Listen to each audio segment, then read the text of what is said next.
Do you know how many fixed broadband operators there are out there in the world? It's always a hard question to answer because every operator may well have, have multiple different strings to its bow. But the sort of number that I always work with is somewhere between 800 and 1,000 Wow. operators Yeah. across the. Now, there some people argue no, the number's much bigger because there's lots of much smaller players and Yeah. so on. But Yeah. yeah, I normally think of it in terms of somewhere between 800 and 1,000. It's kind of similar numbers as the GSMA, so yeah, it makes sense. And I agree with you. Just in the US, you probably gonna have, actually, even in Brazil, you have something like 20,000 ISPs. So But our target audience as well is not just the operators. So we tend to think in terms of what we call supply side and demand side. right. Supply side, we define as the people who make broadband. So they would be the operators and the big suppliers, the Huawei's, Nokia's, Ericsson's, and so on. And Gotcha. then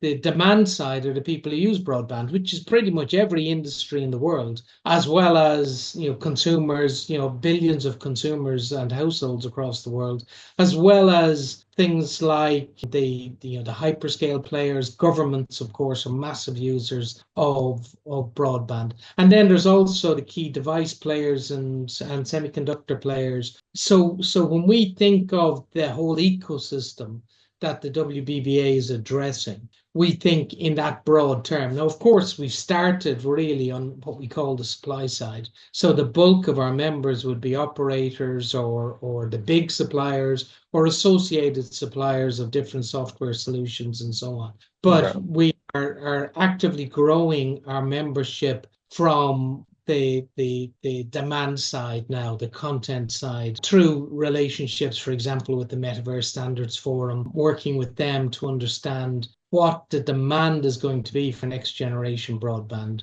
so that we can then, I suppose, work out how do you configure and structure broadband over the coming decade so that it will be able to deliver those types of services. And it's not, of course, just speed, it's speed and latency and reliability, security, availability, as well as other aspects. And so we looking at those future generations Right. and then to map them to the future services that are going to require them. Of course, AI being an overarching aspect that's going to put huge demand on next generation broadband.